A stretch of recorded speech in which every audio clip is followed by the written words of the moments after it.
Don't panic, but do start planning. Hey there, fellow travelers. Mark here with Wolters World, and today we're going to be talking about the U.S. government shutdown and how it will be impacting domestic travel and international travelers coming to the U.S. Because I want you to know, it is not time to panic about travel. However, it is really important that you start having some planning time when you're looking about traveling around the U.S. or coming to the U.S. until the government shutdown is over, okay? And I think one of the big things that people really get worried about is air travel. Will the flight still go? Will it be safe to fly? Yes, the flights will still go. Yes, it will still be safe to fly because the FAA and the TSA are both essential in the government sense, therefore they still have to go to work. However, you should know those FAA and TSA agents, they are not getting paid right now. Since October 1st, they are not getting paid. So therefore, sometimes you do have some sick outs and some call outs where people aren't coming into work all the time. And that impacts checking passports, going through TSA, security clearance kind of stuff, those kind of things. So be aware of that. So what you really need to realize is if you're going to be going to the airport, domestic travel or international, you need to get to the airport earlier, or at least make sure you're checking the TSA wait times that are online. They give you an idea how long it's going through, because that's where I've seen the most kind of complaints and issues is the lines become a lot longer. So if you're gonna be flying, get there an hour earlier. You know, all those dads out there that wanna get to the airport extra early, this is your time to shine because of those longer lines. Also, if you're booking, you have like tight connections, that might be an issue as well because it's gonna take you longer to get in, more chance of delays. So make sure you have a plan B. So you're like, hey, is there another flight they could put me on later? That's gonna be very helpful. Also, if you're looking to book flights, what you need to realize is air traffic controllers, I mean, it's a stress system, so a small delay can kind of snowball during the day. So those delays become more likely in the afternoon and the evening time. The cancellations more likely in the evening and afternoon. So it's better to book early in the morning. So you're the first flight out or the second flight out, because then maybe they can get you on a later one later with delays, okay? Something really important to kind of think about. But the thing is, what I really want you to tell you is make sure you're using your airline app, because if there are delays, they can, on your app, you can do the same thing as if you make a phone call to an agent or you wait in the line for 2 hours to talk to an agent. What I'd recommend is get in that line, start that phone call, but go on your app and see if it can help you, go to an alternate flight. Also, that's where they're gonna let you know about delays. So maybe check to make sure your plane is on time so you're not there an extra hour early because the plane's been delayed a few hours. So really important to have the apps on your phone just to make your life a lot easier and for all those updates. Now, if you're gonna be traveling, this Thanksgiving, I wanna tell you, like, if it goes into November, we're talking a lot more kind of impact out there. And so I really want you to realize that those delays and these kind of little delays and little hiccups now will get more as this shutdown goes longer. So be aware of that. But I'll talk about that when we talk about like if this goes longer, because you never know. I might make this video today on Sunday and everything's good on Monday, but you never know, right? But I think if you're gonna be going around to sites, national parks, national monuments, they're either closed or they'll be what they call partially open. And so partially open means there's no, like the visitor center is not open, the toilets are not open, the garbage is not being taken out. So it might not be the most enjoyable experience in some of these places. And I know for us, we were in Dayton, Ohio, and there's a bunch of federal sites there, and we wanted to go see the Air Force Museum and the Wright Brothers stuff, and they were all closed. So some might be partially open, that's what you'll see a lot, but in general, a lot of stuff is closed. However, remember, these are just federally funded things. If they're a state park, if it's a city park, if it's a private park or a private museum, those things are running just as normal. So make sure you're kind of looking at that, because things like the Smithsonian, remember the Smithsonian's not one museum, it's a lot of museums in DC, they're all closed, okay? So if you're going to a place that's really heavy with federal sites like DC, I wouldn't go right now because most of the really good stuff you want to see is closed. So be aware of that, okay? That's why it's important to always kind of have like a plan B if you're going to be going to some of these sites. What else could we do that is not going to be impacted, that is not going to be shut down? So that's why your research becomes a lot more important. Now, if we look at it in terms of international travelers, okay? So if you're getting your visas to come to the US, the visa services are still running because they're fee funded. So they get their own income, so that's going.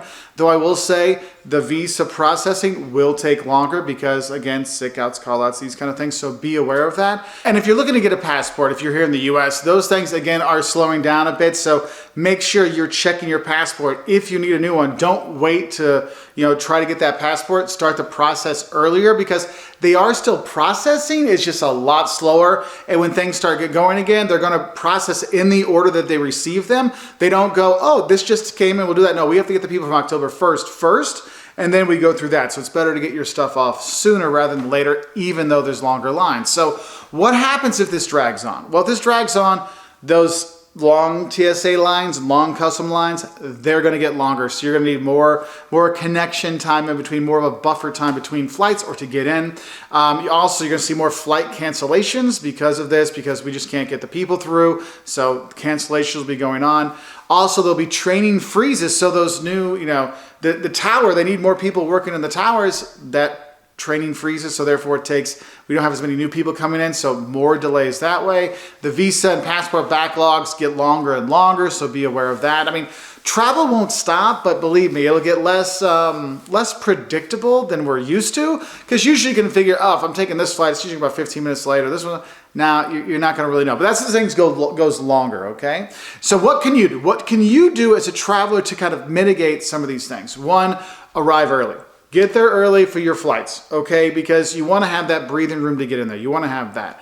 Also, stay updated. Have that app and check and see what's going on. Look online to see what delays are going on, if anything's really bad or not. Like, that's going to be important. Another thing you can look at, I know this is much more expensive because believe me, I know how this goes. Book refundable tickets. If you're going to be flying in like the next month, buy those refundable tickets, get the insurance on there or the flexible option. So, oh, I can just change it into credit. I don't have to worry about it. You might want to do that for flights just because, you never know, especially if you're looking to go into places like we were in Dayton and we were there the first weekend of the shutdown. So we were there for a toy show and I wanted to go to the sites, but everything was closed. Now it's like, yeah, I would have only gone for the show and I wouldn't have spent a couple nights because all those things were closed. So be flexible. So like have alternate plans in terms of what you can do or what you could be doing there. Another thing I would say is check your passports and your visas. Is everything okay? Do I need to get it sent off now? Because it's going to take longer to get it done later on. So you want to get those things kind of set up. Because if you have a spring fling that you're going to be going to, that usual like 4 or 5 or 6 week turnaround for a passport might be a lot longer, okay? So kind of think about that. And one thing I really want to stress is just be kind to the workers. Those TSA agents, the people at the gate, I know it's not their fault the delays are. It's a government shutdown. It's not the TSA's fault. It's not customs fault. It's not the Delta agent that's checking you in. It's not their fault. So be kind to them because remember, like the Delta agents are still getting paid, but those TSA agents, the FAA people, the customs people, they're not getting paid. All right, so they're there because they have to be there. So be a little bit kind to them. I think that would be a really kind of a nice thing. But right now, I think in the short term, we're looking at more like travel hiccups. Like, oh, it's like the busy time in the summer kind of issues, kind of things. Longer lines, but you can kind of deal with it. The longer term, that's when there's going to be bigger closures. Sites are going to be completely closed, not just partially closed. You're going to have that. But the thing is, if you're traveling around the U.S., the good news is, hey, the restaurants, the hotels, most of the sites are not federally funded, so they're still open. So you can still go and enjoy and travel around the U.S. and have a fantastic time. It's just that some of the things, like if you're going to those national parks or those sites, the Smithsonian's in D.C. will be closed. So yes, travel is still possible, but just make sure you're packing your patience and then like a carry-on of patience and then your check luggage full of patience. But honestly, don't panic, just prepare. I will say though, if you're looking to book your travel for Thanksgiving, there are people getting worried about Thanksgiving travel with all these delays because that's when it's going to go into the longer term. And that by me, when you start to consider, hey, what's my connection if I'm going to go home for Thanksgiving? Do I have that? I bought tickets before to go, to be home for Thanksgiving, and we only have like a, 60-minute connection in Atlanta. And usually I'm like, that's totally fine. But now I'm like, ooh, is there another flight that day?